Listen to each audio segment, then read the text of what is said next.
Welcome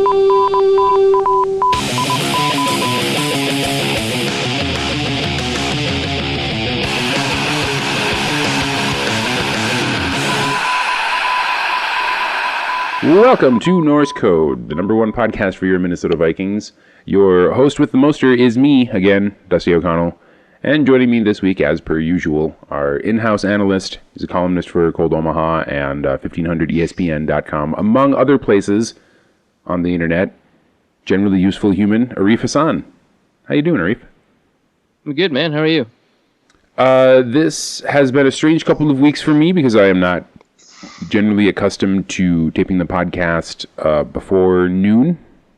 I'm not really accustomed to doing anything before noon. Right.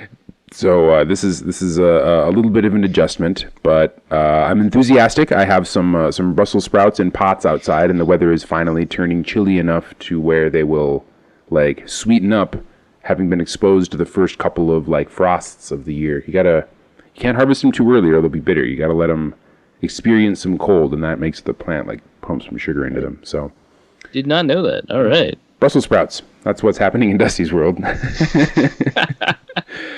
Joining us also this week, the eponymous and fantastic film room guy, Brett Kollmann. Brett Kollmann on the Twitter, a production assistant for the NFL, more particularly the Red Zone channel. Is that correct? Yes, and I don't think I can top Brussels sprouts with my introduction, but I do NFL Red Zone on Sundays, and then the rest of the week I work on NFL Game Day morning. So I kind of bounce around between different shows and all that. Awesome. Well, and for those who are not in media, production assistant seems like an intern style title, but really it means that you probably wear more hats than almost anyone else in your office.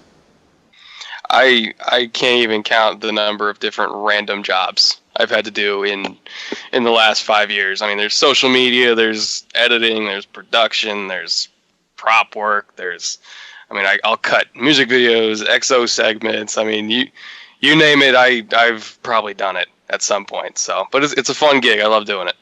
Well, it sounds like an awesome job, and your talent clearly shows because you run some pretty excellent stuff on your little, well, maybe not little, but on your YouTube channel. Your tiny little YouTube channel that only has, like 10,000 followers? Only 10. Only 10,000. But seriously, your talent at breaking down film and making things easy to see for the layman is pretty great. It's phenomenal stuff. Yeah, definitely check out Brett's YouTube channel, and we'll be referencing a couple of videos that I think evince your tendencies as a closet Vikings fan. I do love me some Mike Zimmer. Mike Zimmer. It seems like you like Harrison Smith and Everson Griffin and all the same players that we thoroughly enjoy watching week in and week out. But we'll address that a little bit more as we break down the matchup against your Houston Texans. That's your team, right? Yes, I am a Texans fan to my core, which has been unfortunate more often than not throughout my fandom in football history. But I do think that we're about at the right point in the franchise where we have a team that can actually compete with the big boys. And, if they go out and beat the Vikings this weekend, that'll kind of send a message to the rest of the league that, that aberration that Thursday night against the Patriots wasn't what you might see for the rest of the year. It was more of an anomaly rather than what they are. So beating Minnesota is a huge game because it'll kind of get everything right back on track to where we thought it was going to be a month ago. Well, I'm not convinced that anyone can beat the Vikings except for maybe Philadelphia, but that's neither here nor there. Before we dive into all that stuff, I do want to take a moment to thank our good friend and new Patreon contributor, Lark Brandt, a genuine king among men, for his generous monthly contribution via the Patreon, which is our preferred method for if you feel like Norse Code is worth anything to you. We would really like it if you would go to patreon.com/NorseCode and contribute a recurring monthly amount in any dollar amount you would like. We suggest $3.50. We have successfully kept the Loch Ness Monster at bay for over 3 years, requesting about $3.50 from our listeners. And occasionally we get, amazing fans like Lark who contribute more. But all we ask for is about $3.50. And if you would like to give that to us in a one-time donation rather than a recurring donation via Patreon, you can do that via PayPal at paypal.me/NorseCode. And thanks to everyone who's contributed in the past. You can view your names on the Wall of Fame on the Norse Code website at norsecodepodcast.com. Vikings, Texans. Best defense in the league, playing against, a less good offense. And offense, yeah. And offense, led by something resembling an offense. Well, okay, no, actually, this is kind of an interesting problem, because you take a look at the Texans roster and you see, these skill players that people are very excited about. You see Nuke Hopkins, you see Lamar Miller, you see obviously, Will Fuller's been balling out, or he had been balling out, especially in the first 2 weeks of the season. And you take a look, and they're like 32nd in DVOA, 29th in points per game. Why? Why is this offense so exciting for my fantasy football team and so pointless on the field? I mean, the short answer is it's very similar to Minnesota, the offensive line. They couldn't run the ball, and they still can't really run the ball. When you look at the Patriots game where they lost 27-0, it was because the Patriots saw in the first 2 weeks that this offense kind of lived and died by the deep ball. And they really could only move the ball when they were throwing it 15-plus yards downfield. So they're like, okay, we'll just play some cover 2. We'll make you run against a light box. And they couldn't run against a light box. They couldn't beat Jamie Collins. They couldn't beat Jabal Sheard. I mean, the offensive line got no push. Lamar Miller got no running lanes, and with both DeAndre Hopkins and Will Fuller getting double covered, I mean, Texans just didn't really have anything else, and it kind of took until late in the third quarter for them to finally start running plays, short underneath stuff to tight ends and running backs that could actually attack cover 2. That's why Bill O'Brien took away play calling from George Godsey, is because he didn't adjust to the man cover 2 that New England was showing all game until late in the third quarter when it was too late. So, to be honest, Minnesota might just do the same thing, where it's like, okay, well, we got a good secondary, we got a good front 7. Let's play cover 2, try to make them run against Linval Joseph and Anthony Barr and Eric Kendricks and Everson Griffin, 6-on-6, and see what happens. So I don't really expect Houston to be able to run the ball at all. If they are going to be able to score, it'll probably have to be through the passing game. Do you think that the investment for, I mean, I'm sure this has been like a consistent recurring theme in like Texans analysis, so you're probably rehashing stuff you've already covered, but do you think the investment for Brock Osweiler so far has been worth it? Like, obviously the offensive line is limiting the effectiveness that he can have. It's also limiting his ability to turn, maybe a potentially efficient performance into actual points on the board. But do you think that just, sort of in a vacuum, that the amount that they paid for him when they pursued him in free agency is worth the return that they're getting from him? He's clearly better than what we had last year in Brian Hoyer, and it's not even close. The problem so far with the passing game, I mean, the run game's been trash, but the problem so far with the passing game has been the interceptions. They're moving the ball, turnover. And it's put a lot of strain on the defense, which is why the defense, which has played extremely well, but they've been giving up more points than they were expected to because they keep getting short fields. And so the interceptions have been the biggest issue by far. And interestingly enough, out of Osweiler's 6 picks, I believe 5 of them were to DeAndre Hopkins. And a trend that I noticed while watching those picks was that it wasn't necessarily an accuracy thing, it was that they weren't on the same page. It was kind of like, Brock was throwing back shoulder, but Hopkins was carrying it maybe more front side. And so Hopkins would kind of reach back to the back shoulder and just try to knock the ball down, and it bounces off his hand and be picked. It was random stuff like that. Or there was a comeback route where Brock put it kind of back shoulder on him. Again, Hopkins expected front side, and he caught the ball, and then it got ripped away by Tracy Porter in week 1. It's just kind of random stuff like that. There wasn't really any egregious picks. So does this seem more like fluky to you, that this is not likely, like this turnover problem from Brock Osweiler is not likely going to continue going forward based off of the skill set that he's demonstrated? I mean, it's a communication thing, mainly, I think, because he's still kind of figuring out the offense. And he's very used to Erhardt Perkins offense concepts because that's what he learned under Adam Gase in Denver. It's part of the reason why he chose Houston is because, okay, they run a similar offense. The verbiage is a little bit different. How they handle side adjusts is a little bit different. And really the side adjust is the key in the communication with his receivers, because if he's seeing a certain leverage from a DB and he's throwing it to a certain spot based on leverage, and Hopkins sees a different leverage, or maybe Hopkins thinks he can get him front side or whatever, just that communication on these side adjusts is where the problems are happening. It's been fine with Will Fuller for whatever reason, but just he and Hopkins haven't gotten on the same page yet with these side adjusts. And considering how often Minnesota rolls coverages and disguises stuff, side adjusts are everything this week. So if they keep messing up on that part of their communication, I mean, this is a defense that can take the ball away from you in an instant, especially if you're not seeing the same coverages. So we'll see how it looks this weekend, but this is a really hard test for them in terms of getting on the same page. No, fair enough. So when you take a look at sort of like ways to diagnose or figure out the offense, you see, you're up against a pass rush that has been pretty good, I would say. They're ranking second in sacks. They're like fifth in pressure rate, depending on who you ask. And they've been generating a lot of that with their front four. In some games, they blitz a lot. They did it against Carolina. Some games, they don't blitz that often. They didn't blitz that much against Green Bay. They didn't blitz that much against the Giants. It's a team that seems to be versatile in their pass rush approach, and no matter what they do, they seem to be getting pressure. And you said that the Texans seem pretty fine spreading the ball out, going 6-on-6 in the run game. It also implies that they don't have a ton of people in pass protection to add to the pocket, right? To give more players to help protect Brock Osweiler. Is that something that you think they'll change going forward, or do you think that hey, you've got more eligible receivers, you got more opportunities to relieve pressure? What is sort of the philosophy against a team that generates a lot of pressure? And I've been kind of wondering that myself, because Anthony Barr is not your typical blitzing linebacker.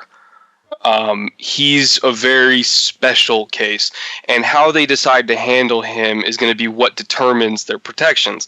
Tom Johnson's, I think, is a really good interior rusher. Obviously, Everson Griffin is an all-pro caliber edge rusher. Daniil Hunter's coming on. Brian Robinson's been really good this year, even last year as well. It's kind of like in their NASCAR nickel package.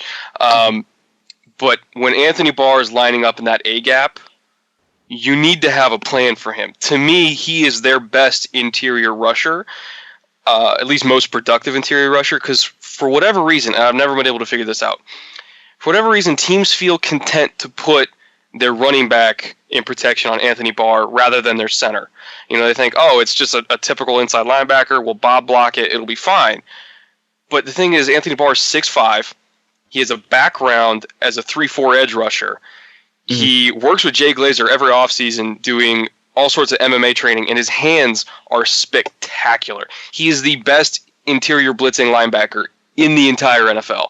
And if you're trying to put a running back on him, you're going to lose basically every time. So, I looked at Carolina, I looked at Giants, I looked at even the Titans, and they're putting all these running backs on Barr, and he's destroying them over and over again. And then they're putting the center on Eric Kendricks when they're showing the double A gap look. To me, it should be the other way around. You should have the center on Barr every single snap. And if they rush with Kendricks, I'm fine with that, because I can trust a running back on Eric Kendricks in a bob block. I don't trust him on Anthony Barr. So if I'm going 5-on-5 against Hunter, Robeson, Barr, Johnson, and Griffin, I'm okay with that. And if they bring Kendricks as a sixth, I can flare out my running back into the flat. But I do not trust Barr alone with a running back whatsoever. And I really hope the Texans don't do that, because they're going to lose if they do. Do you think that that's the primary concern for the offense heading into this game? Because, obviously they've got, the Vikings have a secondary that's performing at a really stellar level. They've got 4 cornerbacks for 3 cornerback spots that are all playing at a really high level. They obviously have Harrison Smith, who you have compared to Troy Polamalu, which I still actually can't get that comparison out of my head. That's the best comparison for Harrison Smith I've ever seen. And then, obviously they've got, these linebackers who are not just good in rushing the passer, they're also pretty good in coverage, maybe depending on what week it is. They've been a little bit more inconsistent in that respect. But there's a lot of challenges for this offense. Do you see that? Do you see pass protection against potentially varied look from a defense? Do you see that as the biggest problem, or do you see some other potential issues cropping up? Taking a look at this Vikings defense that has all-pro capable players at every level.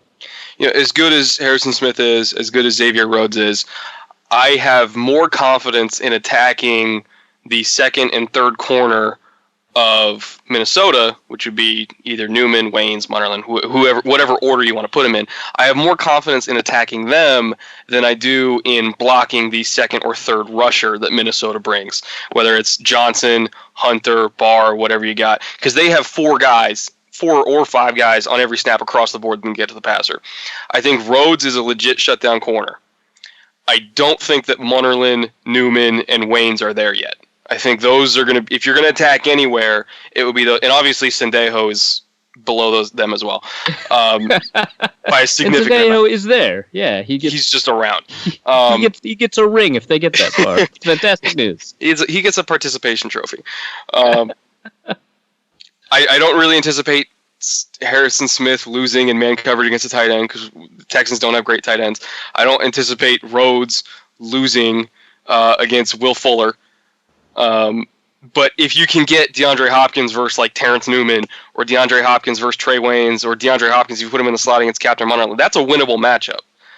And the key is if you can block the second and third rusher from Minnesota while you have enough time to attack the second and third corner. That's going to be the key. So I've been thinking about this all week just because I can't think of a better matchup combination of cornerbacks and wide receivers than Rhodes to Hopkins, because they have very similar strengths and weaknesses, and Waynes to Fuller. They also have very, very similar strengths and weaknesses. Vikings, they don't tend to shadow the cornerbacks too often. They did it a little bit with Rhodes when they had a weaker secondary in previous years. But, I mean, in this case, especially because Waynes has been playing on the other side of the field with Rhodes gone in the first 2 games, in this case, it seems like it would behoove the Vikings just to have those 2 guys follow those 2 guys, right? Like, I feel like the matchup of Hopkins to Waynes loses at the catch point. The matchup of Fuller to Rhodes probably a lot better from a matchup perspective, but still, I mean, Rhodes is really fast, but he's not Will Fuller fast. And if Fuller can win the release, which is a pretty big if, then Rhodes has to play a little bit of catch up. So if you're the Vikings and you really like the left side, right side corner concept in order to protect their footwork, in order to protect the integrity of the defense, do you want to scrap a little bit of the schematic integrity that's kept you in games and is one of the top defenses in the NFL in order to get those matchups, or are you okay with what you just described, where you can move Nuke Hopkins around and basically allow him to pick on Newman and Munnerlyn or Waynes? If I'm Mike Zimmer, I do exactly what you suggest and have Rhodes shadow Hopkins. But he doesn't typically like to do that.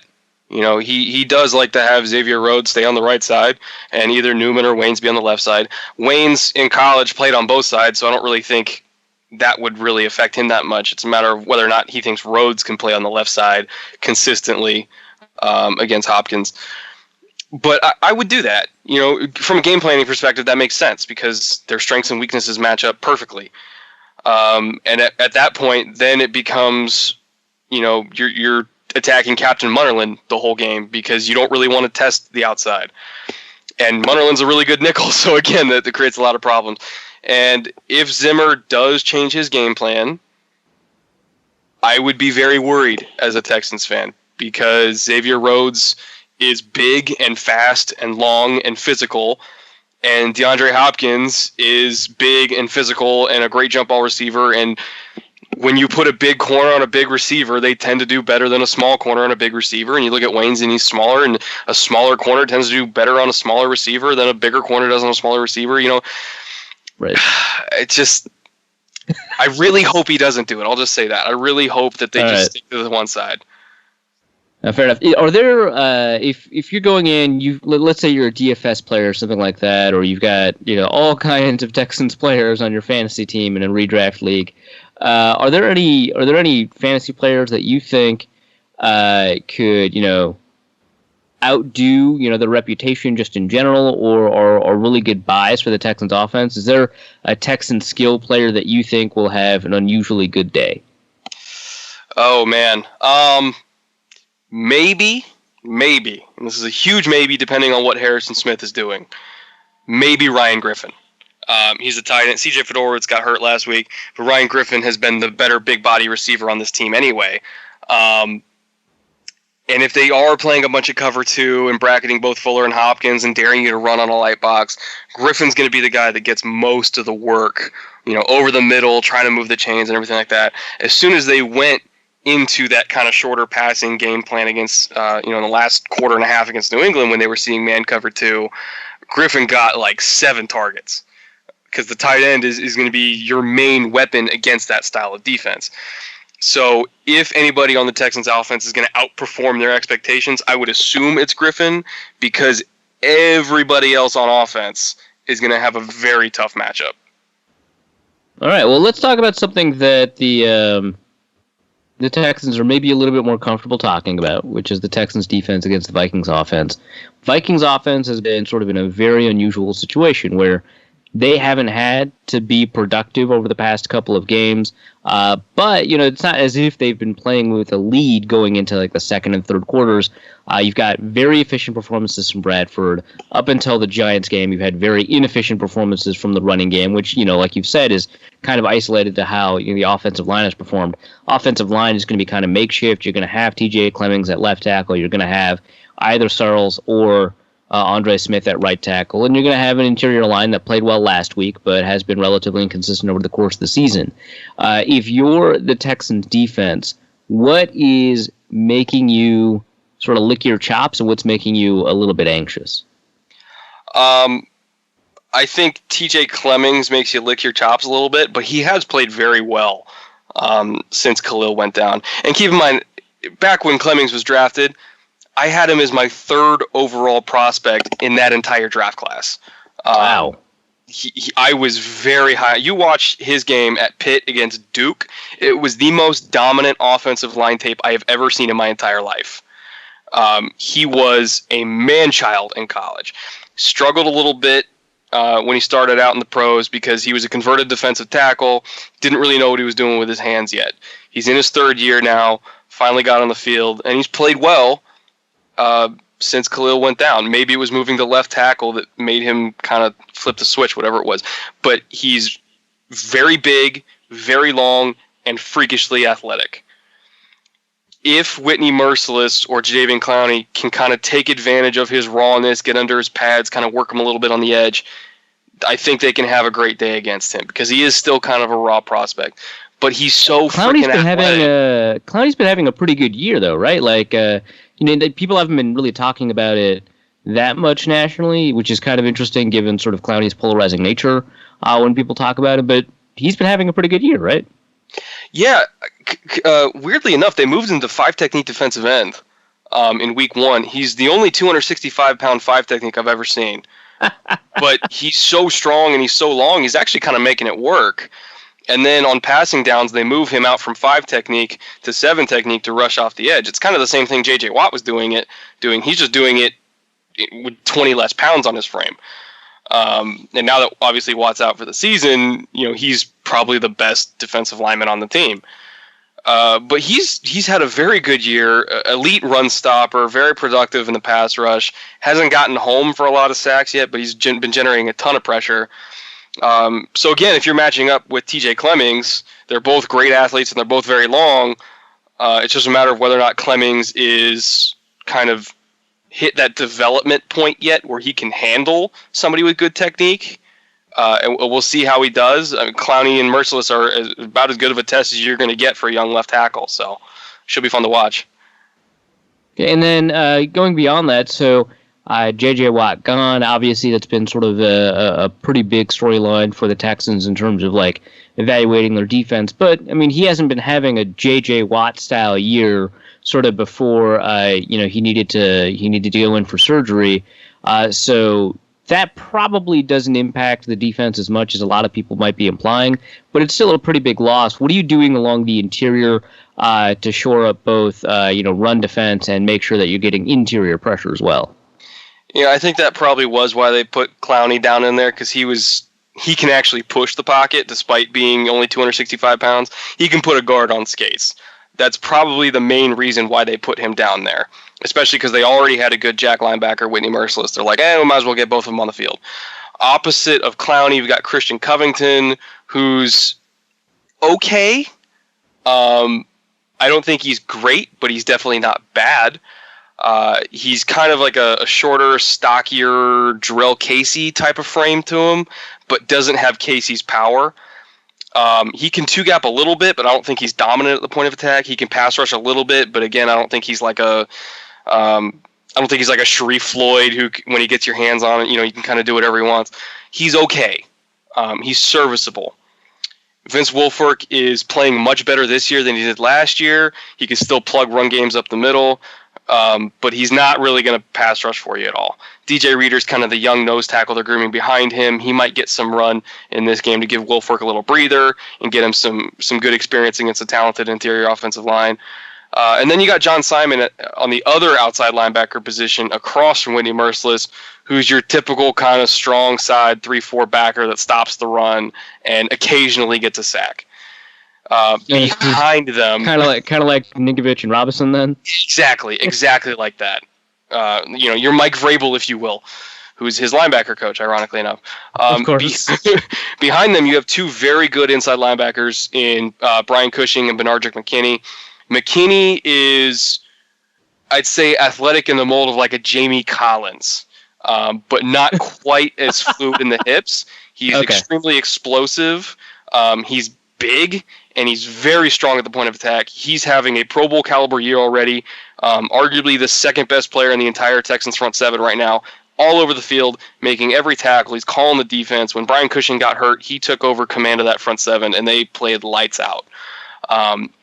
And he's not as good as Collins in coverage, but in terms of being able to move faster than a man his size should be able to move, he's on that tier of physical talent. So that's the guy you're going to have to look out for. And, of course, Cushing is Cushing. When he's on the field, this defense is always going to be better. So the Vikings have been getting an unexpectedly good season so far from Kyle Rudolph, who had earlier in the year compared himself for the second time to Rob Gronkowski, much to the chagrin of really annoyed Vikings fans. So far, has been living up to those expectations both as a blocker and a receiver. And he's been sort of, I don't want to say like a secret weapon for the Vikings, but he's added an element to the offense that I don't think many Vikings fans expected there to be, and I think has been pretty good for opening up games when you can't get the outside receiving core going. And we'll talk about the receiver versus defensive back matchup, especially sort of schematically between what North Turner wants to do and what the Texans defense wants to do. But specifically with Kyle Rudolph, who do you expect to cover him? What are the sort of the problems that you anticipate with Rudolph in the game? What are some of the advantages that the Texans have over Kyle Rudolph? And do you think that this is another situation where, hey, Rudolph might get a couple of calls in the red zone, may even get a touchdown? He will probably see A.J. Boye, who's the fourth corner on the Texans, but he's kind of been Right. They've kind of gone away from safeties and linebackers covering tight ends because they want to keep the linebackers inside to enforce their will against the run, especially because they're both kind of bigger bodied, classic inside linebacker types, and both of their safeties are not really physical. But ironically enough, Boye as their fourth corner just out of nowhere this year has been lights out against tight ends. When they go dime, he's their tight end guy. Wherever the tight end is on the field, he's covering them. He's gone up against Travis Kelce, Zach Miller, Martellus Bennett. He covered Gronk in the red zone. Last week he went up against Delaney Walker, and Walker caught a couple balls when Boye wasn't on him, but he's been very, very good against a lot of big-bodied stud tight ends this year. So expect Rudolph, especially because Rudolph is getting a lot more run lately. Expect Boye to lock in on him because they don't want Rudolph to beat them over the middle. He's like 6 feet tall and under 200 pounds, right? I don't get it. I don't get it. Okay, I don't know how he's doing it, but he's doing it. Sure, man. Like I'm totally cool with it. I mean, it's working. You know, live your best life, boy. Do you? If you told me last year that the guy who got pantsed by AJ Green over and over again was suddenly going to lock down Martellus Bennett, I would have laughed in your face, especially when he's got 50 pounds on him. But he's pulling it off. He's doing a great job. So I'm cool with it. So you've been up against some murderer's row of tight ends then, right? Because he went up against Baby Gronk, he went against Real Gronk, he went up against Martellus Bennett. That's... Delaney. It was Delaney Walker. Yeah, like Delaney. 4th or 5th best tight end in the league. Yeah, like so. He's been great. He's been very good. And Rudolph has been great himself. He's very, very versatile, big-bodied, especially in the red zone. So it's not like Rudolph isn't going to get nothing. He'll still get his touches, but he's going up against a cornerback that, for whatever reason, is the only cornerback on this team that can actually cover a tight end. All right. Well, with that in mind, you've got, you mentioned like McKinney is not necessarily all that fluid. What is the plan for a receiver out of the backfield like Jerick McKinnon, or evidently Matt Asiata has been good at that for the last 3 years. What's the plan for dealing with either a leaking running back or occasionally McKinnon will line up in the slot and run a route? McKinney probably will shadow him because McKinney's more athletic than Brian Cushing, and if you're on a wheel route, I mean, McKinney's fast enough and he's explosive enough to trail you, no problem. Where he does get into trouble is if you kind of chip and then leak out and you got an option route, you can go left or right. That's where he gets into trouble because he's not super fluid, and kind of once he commits to one direction, if he has to turn and go the other direction, it's a little slow. He's kind of a half step late. So if I'm Norv Turner, I want to set up a bunch of option routes with Jerick McKinnon on Bernard McKinney, because that's how I'm going to get free underneath. Okay. So those are the sort of the secondary options in the Vikings offense in terms of the passing game. Maybe McKinnon's due for a pretty decent PPR game. But let's talk about the receivers on the outside. The Vikings obviously have some sort of question with their second receiver. Is it going to be Charles Johnson? Is it going to be Adam Thielen? Is it going to be Cordero Patterson? Who knows, man? Is Laquan Treadwell going to see the field? Probably not Treadwell. What happens? Do the Texans like to shadow corners around? Is there somebody for Stephon Diggs that they just want to lock down on, or are they more sort of in the Seahawks, Mike Zimmer mold, where they like this left side, right side thing?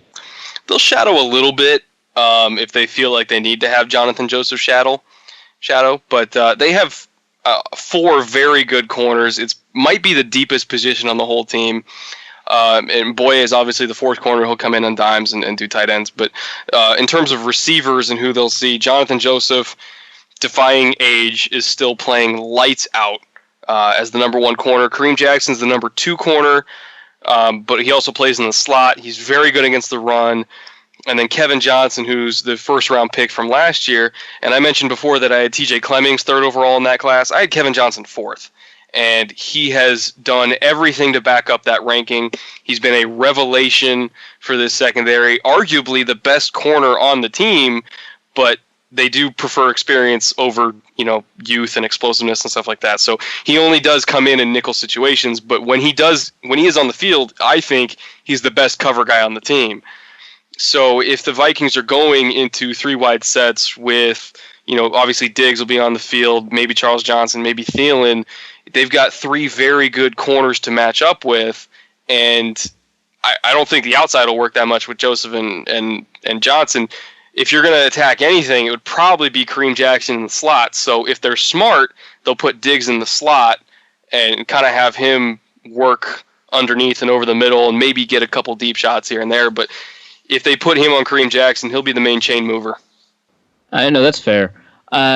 This leads, I think, to an interesting question, because the Vikings have the deepest cornerback group that they've had maybe in the history of the team. And I want to know how you would compare, this Texans cornerback group to a Vikings cornerback group that's got, Xavier Rhodes, Terrence Newman, who, defying age, has been pretty lights out this year. I think what people throw into him have like a passer rating of like 40 or something like that. Which, I mean, that's like defined by pressure and context too. But you've got Xavier Rhodes, Terrence Newman, Captain Munnerlyn, like you said, he's been playing incredibly well. Especially this year, he played really well last year. Really, the only issues that people have had with him stem from 2014, which is now well into the rearview mirror. And then behind them, you've got Trey Waynes on the outside and Mackenzie Alexander, one of my favorite corners from the draft class this last year. Potentially on the inside. And I guess Marcus Sherrills can D up Kelvin Benjamin. I'm not really sure what happened there, but that can happen. Explain that one to me. I mean, he also had Greg Olsen on the previous drive. I don't know, man. I don't get that. I don't get it. Like Bouye on Kelsey. It doesn't really make sense, but it worked. You two have a discussion, figure things out. You two seem like you know what you're doing against dudes that are 6 inches taller than you. Fine. No, but like if you compare these cornerback cores to each other, who do you take? Oh man, that's a really interesting question, and it kind of comes down to scheme, because in terms of skill set and the schemes they fit in, they're mostly different players. I think Rhodes is a better press corner than he is an off corner. Meanwhile, Jonathan Joseph is a better off corner than he is a press corner. Then you look at the number 2 spots, and you got Kareem Jackson, who's the slot corner, but he's technically the number 2, and then I don't even really know who the number 2 is for Minnesota at this point, because it seems like Newman and Waynes are rotating so much that I couldn't tell you which one they actually prefer. I think that's probably a wash. In the third corner department, I would take Kevin Johnson over Trey Waynes, and I had Trey Waynes ranked like late first round, early second round, I think, coming out. Yeah. And it wasn't for lack of physical tools. It was because, for whatever reason, he had a horrible tendency that if he was seeing an outside release, he would flip immediately and open himself up to slants constantly. It was infuriating to watch on tape. He would get a little bit grabby at times. However, as you've seen this year, he's gotten much better at that. He's not panicking as much when he sees that outside release if he doesn't get the jam off. So he's kind of more content to slide into trail technique rather than try to stack on the route, which is what Zimmer wants you to do. So he is improving technique-wise. I think Kevin Johnson was a more polished product coming out, and he's been as good as you could possibly ask from a first-round corner so far. So between the two of them, I would say Johnson now, but by the end of the season, maybe Waynes if his development and technical development is continuing to improve. Beyond those three, Munnerlyn and Bouye, oh man. Again, I think it might come down to who they're facing, because Munnerlyn's been great in the slot. Bouye's been great against tight ends. You really can't go wrong with either one of them. Mackenzie Alexander, I really liked as a prospect. I had him as a day 2 pick. He ended up going day 2.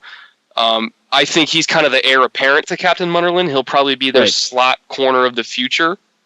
And if Zimmer develops him like he's already started to develop Waynes, I think you guys are set at corner for a decade. So you're in a good spot. Yeah, I'm happy. I'm definitely not complaining. There's a lot of teams that would kill to have this corner group, because I mean, if you can go 5 deep and be confident, I mean that's the life right there. All right, so we talked a lot about these individual matchups. Let's take a step back and look at it from a macro perspective, a strategic perspective. You've been breaking down a lot of Vikings film, and we'll link both of those videos in our show notes. But I want to mention it again for our listeners because it's just fantastic stuff. You covered Harrison Smith, and then you covered the double A gap look, which is a pressure scheme that they used to use mostly on third down. Now they're a lot more comfortable using it on second down as well.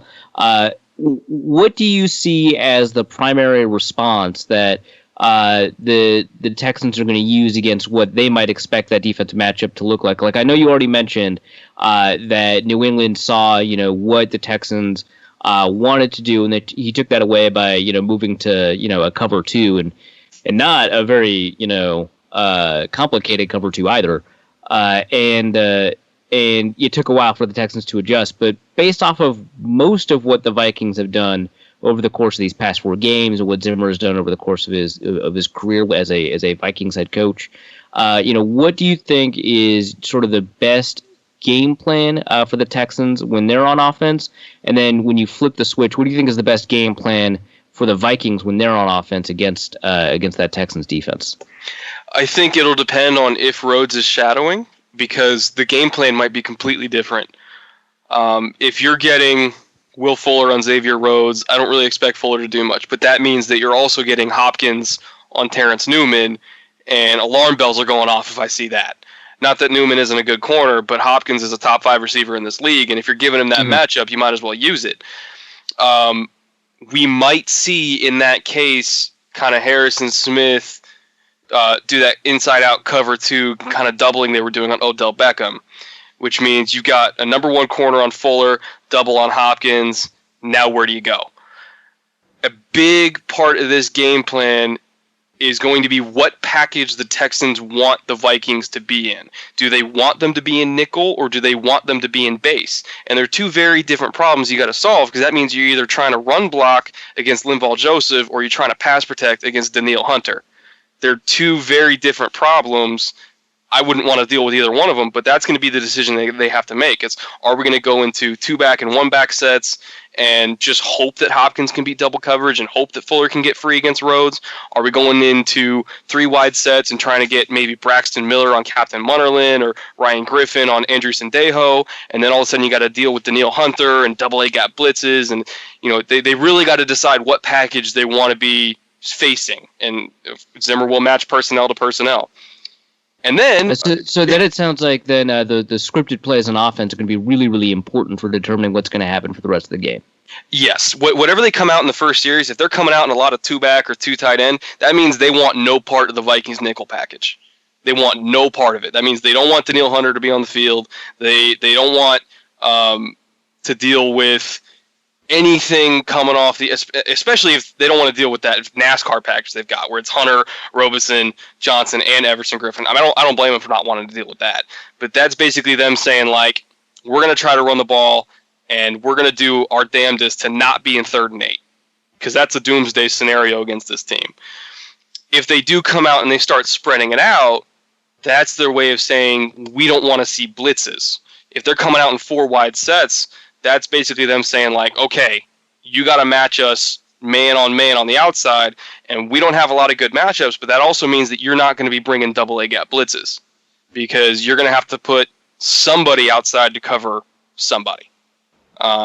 So again, that first series is going to dictate a lot of basically what they don't want to see, and that'll determine what happens for the rest of the game, because then all of a sudden if the Vikings go up, and if they don't want to face nickel and you have to go into 3-wide to catch up, now you're going against the package you didn't want to see in the first place, and you're screwed. So, oh man, I don't even know what the game plan would be, because like, you can make the case against both packages. Like, do you want to try to run the ball against Linval Joseph? No. Do you want to try to pass protect against 4 good defensive linemen and 2 good rush linebackers? No. I mean, well, so I think that the answer comes down to, I think the answer might come down to sort of a philosophical question about, whether or not it makes more sense to try and find ways to avoid mistakes, which I think that relieving pressure, finding ways, probably running the ball, right? Finding ways to avoid that NASCAR package so there's not as much pressure in Osweiler's face. That is sort of an avoid mistakes kind of approach to that offense. Whereas if you want to be a little bit more aggressive, you want to find ways to put points on the board maybe early, or sort of take it to the teeth of the defense, then you want to sort of invite those nickel looks, and then just trust that one of your receivers can get open against that cornerback core. Maybe you have to get rid of the ball, early and hope that there's some after catch ability. But definitely sort of a riskier style of offense that against a pretty good defense could bite you, but could also put points on the board. So I think it might depend on a philosophical question about whether or not it's better to avoid mistakes and accept some smaller gains, or whether or not it's important to maybe acknowledge that mistakes are going to happen, but you'll probably try to get your shots in. And you brought up an interesting point of trusting your receivers to get open. The fact that I don't really have an answer for the game plan, because you don't really know what packages they want to see, is because I don't trust them to get open against the secondary, especially if Rhodes is shadowing. If Rhodes isn't shadowing, you might get a couple passing plays here and there. But if he is shadowing, I really don't trust them to get open, which is why it's hard for me to come up with anything in my head right now that might work, because you're really damned if you do and you're damned if you don't. If you try to go heavy and run the ball, it's a great front seven. You're probably not going to have a lot of success. They didn't have success against New England. I don't know why they would ever have success against Minnesota. If you try to pass the ball and you got a borderline elite cornerback taking away a borderline elite receiver, I mean, as much as it hurts to say, like, it kind of might. They might just be screwed. Like, just looking at it, they might just be screwed. I don't know. I really don't know. Music to my ears, man. All right, so flip the switch. You are now Norv Turner, but maybe a little less stubborn, and you're up against this Texans defense that has been performing, I think, a little bit better than people are giving them credit for so far. What do you do? Like, you have Sam Bradford. You got a lot of 3-step dropbacks. You move from shotgun. You've got a running back who can finally run out of shotgun. You've got some options for a consistent running game if you wanted Matt Asiata, or an explosive running game if you wanted out of Jerick McKinnon. You've got a receiver that seems to be killing it against whoever he wants to, and a couple of other receivers that have shown like some flashes here and there. How do you design your game plan against the Texans defense? Well, with how good the inside linebackers are playing at stopping the run, of course you got Vince Wilfork stopping the run, Clowney, Merciless is a great edge run defender. I think you leave that front six there. You play too deep, you take away Stephon Diggs, and you dare everybody else to beat you. Whether that's Kyle Rudolph, whether that's McKinnon, I would rather go the old Belichick route and take away your best player, which right now is Stephon Diggs, and force everybody else to beat you, than I would with trying to match up in single high, like, man cover one and have Diggs be alone on the outside. As good as the corners are outside, I don't feel as comfortable leaving him alone than just doubling him and saying, like, okay, McKinnon, what you got? And I think there's enough athletes in that front seven that they could do very well against the Vikings run game that struggled for 3 out of 4 weeks. I think A.J. Boye, playing as good as he is against tight ends, can match up really well with Kyle Rudolph. And if you're doubling Diggs and you're taking away McKinnon and Rudolph and Diggs, now you're relying on who? Charles Johnson? You're relying on Cordero Patterson? If I'm a defensive coordinator, I'd rather take my chances with Cordero Patterson than I would on everybody else. We were talking a little bit before the show started. You'd mentioned that you listened to the last show, and you'd said... I'm trying to pull up the message that you sent. Where is it? Oh, man, I can't find it. Oh, yeah. The bewilderment of Patterson's success is gold. Yeah. No, I think bewilderment is maybe the best way to put it. What do you, like, why do you think that Patterson, had a breakout game? Well, I suppose breakout is defined by, further successes down the road, but had a pretty good game. Do you think that, based off of what you've seen from Patterson, that this is something, that Vikings fans can look forward to as maybe potentially sustainable? Or do you think, like, hey, sometimes you get 36 snaps for the first time in like a year and a half combined, and you do well? Like, what do you think the deal is here? I mean, it came out of nowhere. So, like, I don't know if it was just, like, kind of a primetime surprise because they had an extra day and they said, screw it, let's put him on the field and see what happens, or if they actually plan on using him like this more often. I don't think he's ever going to be a good route runner. I don't think he's ever going to be a chain mover. He's obviously never going to be a number one wide receiver. If I'm Norv Turner, I just use the one thing he does well, and that's run in space. I start throwing more bubble screens to him, sweeps, reverses. I mean, just kind of use him as an oversized Tavon Austin. I don't think it can really hurt to give him 15 touches a game, even if most of them are technically running plays. It's not like anybody else is lighting it up in the receiving core. Laquan Treadwell can't even find the field yet because Zimmer's notoriously slow with developing rookies, or at least with playing rookies. So it's like, if I got a vacancy at the number 2 receiver position, I might as well put him on the field and see what he can do with the ball in his hands, So maybe they'll just do that and try to get their money's worth out of him. Oversized Tavon Austin. Does that mean the Vikings should give him $42 million over 4 years? Oh, please don't. Please don't. If he gets $42 million, do you have any concept of how expensive DeAndre Hopkins is going to be? Are you kidding me? We're going to have to pay him $20 million a year just so he doesn't feel slighted. Oh my God, the Rams are so stupid. Dude, I could talk about that for a whole podcast, but I think we'd be so stupid. What are you doing? I think we'd be stretching time a little bit. So, okay, but I do want to bring this up. Okay, so Patterson is free agent because the Vikings didn't pick up his fifth-year option because the Vikings learned their lesson from Matt Khalil. Yes, they did.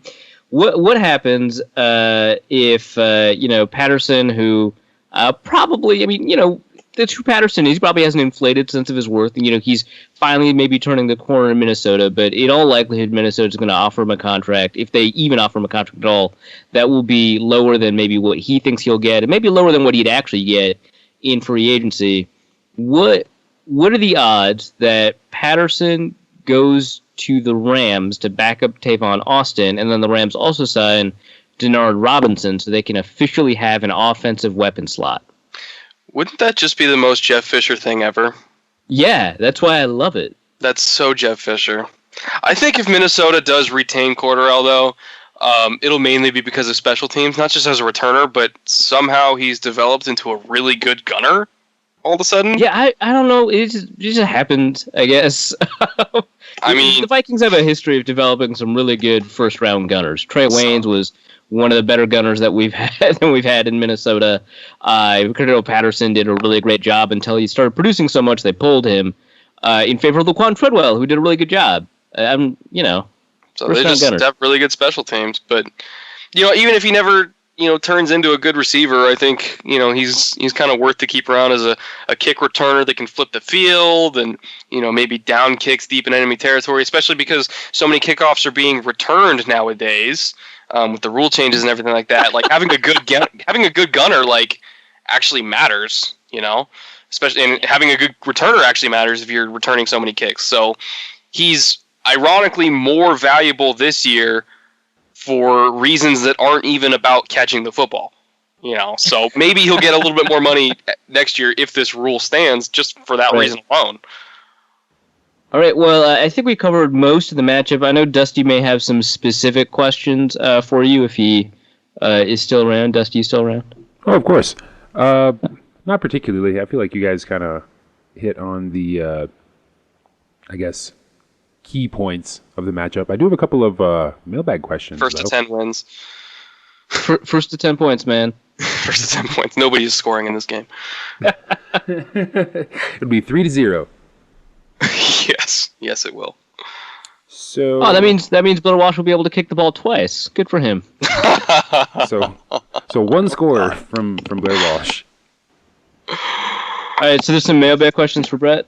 Yeah, Brian James writes in via the emails. If you imagine the start of the 2017 season while adjusting the variables of Teddy's recovery, duration and completeness, and Bradford's play the rest of this year, what would have to happen for the Vikings to, 1, keep Teddy and trade/cut Bradford, 2, the reverse of that, or 3, keep them both? Thanks for the good work and crock pottery. Wow, man.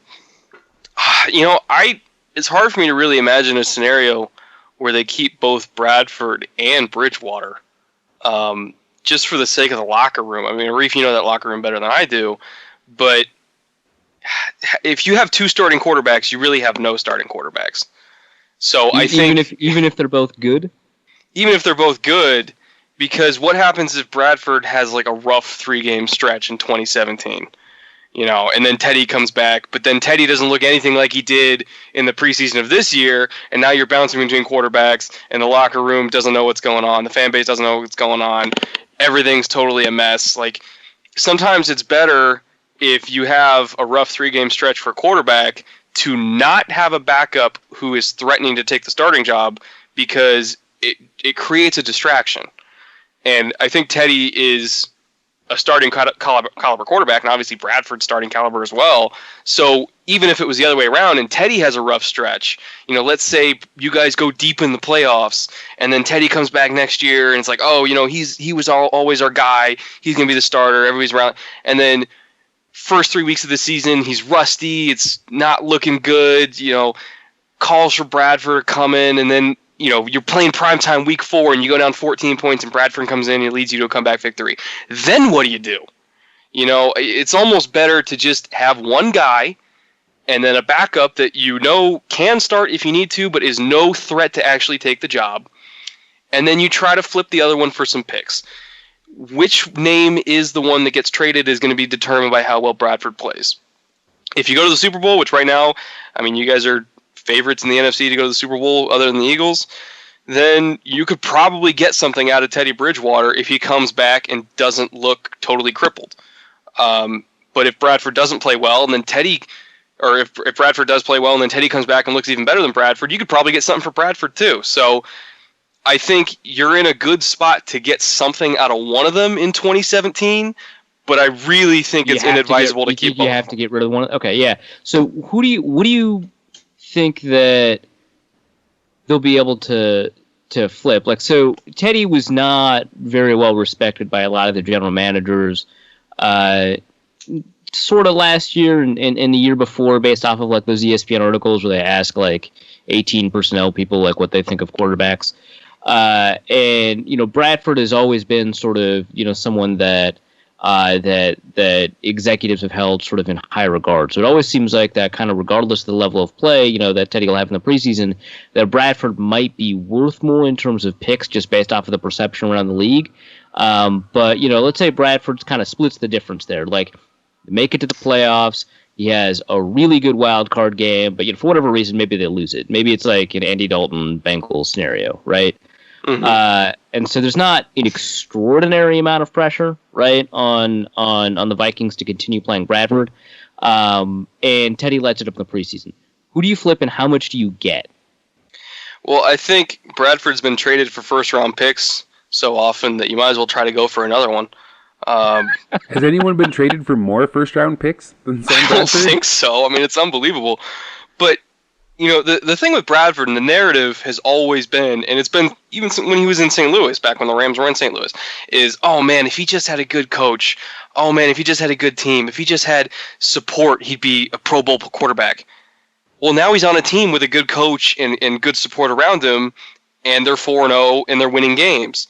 So this stretch by the Vikings, this hot start, especially if it carries all the way through the end of the season, is validating that narrative that's been there for 5 years now of, oh man, if he just had help, he'd be so great. Mm-hmm.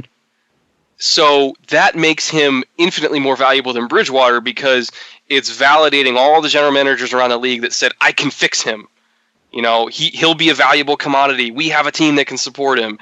You look at the Niners, and it's like, oh, we can fix him. We have a good defense. Bowman will be coming back after an Achilles. We'll draft a receiver. We'll draft Leonard Fournette, whatever the hell they plan to do. We can fix him. Who's another team that needs a quarterback? The Redskins, if Cousins falls flat on his face. Right. Oh, we can fix him. He'll still be valuable to somebody, especially if you guys keep winning because of that bias that every general manager in the league has had since he got in the league. Yeah, and we've seen a lot of examples of this bias where a player who was well valued by the consensus of the NFL does not play well and gets flipped for a surprising and it's not just like Trent Richardson, although that's a pretty good example. But we even saw this with Blaine Gabbert, who had not universally good, but consensus very, very good draft grades from a lot of people, played like ass, right, in Jacksonville, and still got flipped for picks, like actual draft assets. Now, Gabbert's probably outperforming what I thought he would play as in San Francisco, so maybe that's validating some of it. But it certainly seems like general managers hold on to their pre-draft evaluations 4 years after the draft, and in the case of Sam Bradford, maybe even longer. And so you might be able to get more. Do you think that then it would just make sense to trade Bradford to, say Arizona, right? They've got everything around, but Carson Palmer's followed by. Ooh, that's interesting. I didn't think about the Cardinals. Right, like that's and then you get all these revenge games against the Rams. It's perfect. Oh, that would be an interesting one because Palmer's falling apart physically. He wasn't even playing that great to begin with. They've already got the structure in place. They've got the head coach. Man, that would be something. Yeah. That would be something. I could definitely see that happening. I don't know if they give up a first-round pick, but you might at least get a second. If Bradford obviously plays well and goes deep in the playoffs, the Cardinals are 1-3 and basically out of it at this point. So, I mean, they're already probably kind of looking at the future. That would be interesting. That'd be a damn good team too. Man. Yeah, that'd be fun. They basically the Vikings. Shaky offensive line, lights out, literally everything else. Yes. Dusty, other mailbag questions that Brett can take a stab at? Actually, no. They're again very disappointing. I see how it is. This one's partly on me. I didn't tweet out the question summoning bat signal until very late last night, and official question asker Tommy Gunn appeared to ask several questions, which were functionally all answered in line during the interview. Oh, okay. Well, I'm glad I can help then.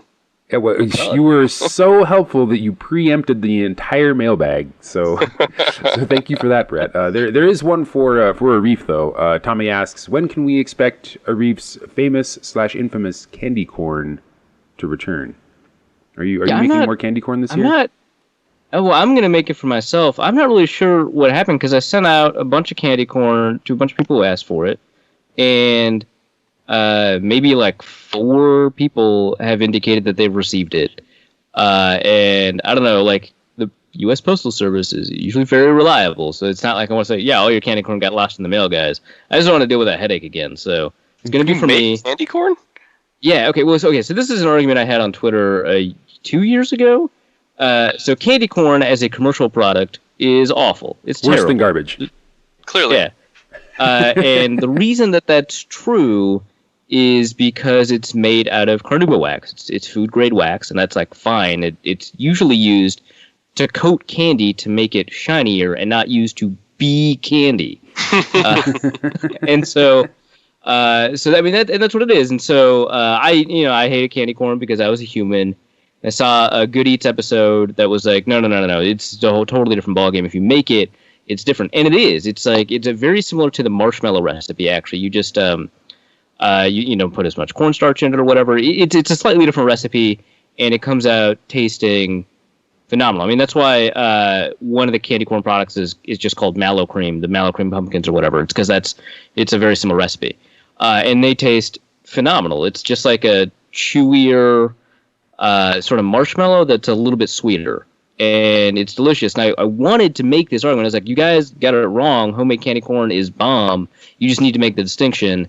And you needed to prove it, so I sent out candy corn to a bunch of people, and like nobody got it. And now I'm just like, I don't want to deal with this. I'm just going to live with this opinion in my head. Oh man, well I know what I'm doing this Halloween. Never actually made candy corn. Yeah, you should look up a recipe online. The Alton Brown one actually is weird because the proportions are off. There's one at like SeriousEats.com that's really good. It's a lot of fun. And you can make it whatever color you want. Normally I just stick to homemade Chex Mix and homemade Rice Krispies and homemade Peeps. Homemade Peeps are great, by the way. Oh my goodness. Oh yeah? Wait, I should try that this year. Well, anytime you're making marshmallows at home, I mean, it's a sticky mess, but oh man, are they ever good. Oh. Right. God, I feel so fat right now, but it's so good. So the only candy corn you will get anyway. is the this game is going to be a war, a complete war. I really do think it's going to be first to 10 points wins. I don't think anybody's really going to have any offensive success whatsoever. Pretty much whatever you do against the Vikings defense, they have different personnel to match it. Whatever you're going to do against the Texans defense, they have personnel to match it with or without J.J. Watt. I mean, this is going to be a very boring but also extremely entertaining game at the same time, if that makes sense. No, I agree. You're not going to get sort of those highlight points on the board. It's not going to be like a Steelers-Cardinals matchup or anything. But you're going to have... I guarantee you, like when we're on Red Zone this Sunday, like we're not going to watch the game at all on Red Zone because nobody's going to be in the Red Zone. This game will happen between the 40s, and no one will be any the wiser. Okay. I got a question for you guys. Which defense scores first, and which quarter does it happen in? Oh man, I'm feeling an Anthony Barr pick six. Yeah, I was thinking sort of a linebacker pick. That makes a lot of sense to me. So Like, probably Minnesota. Robber cover 3 or something like that. Like, he'll like buzz out like underneath Rhodes.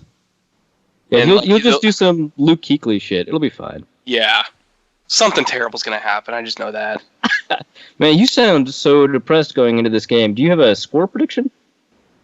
I actually do think the Texans can win, but I don't expect them to win. If that makes, I think it'll be very close. I think it'll be a 3-point game. But since it's in Minnesota, I kind of got to give the Vikings the edge. To be honest, I just hope nobody gets hurt, because this is going to be a really physical game between two very physical teams.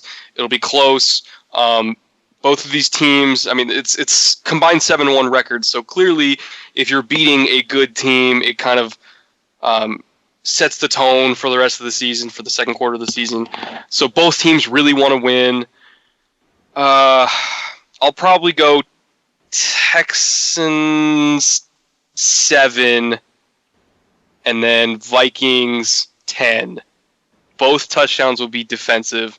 Blair Walsh will miss one field goal and then inexplicably make a 52-yarder to win it. Right, he'll miss like a 32-yarder and then make the 56-yarder. Yeah, that's what I think is going to happen. Fair enough. All right. Well, thanks for being on the show. This has been a fantastic episode. You've provided a lot of insight. Really want people to check out your Twitter account. It's just at Brett Kollmann, right? There's no like spaces or underscores or anything like that. Yeah, this is Brett with 2 T's, and then Kollmann is Kollmann. It's extra German, so.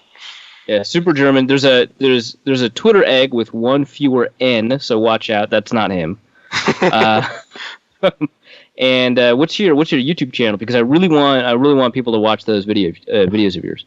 Same name. You can just type in Brett Kollmann, or if you just type in Film Room Harrison Smith, that'll probably be the first thing that pops up, and you can check out all my videos. I got a couple on the Vikings. I got, of course, I'm on the Texans. I got one on Odell.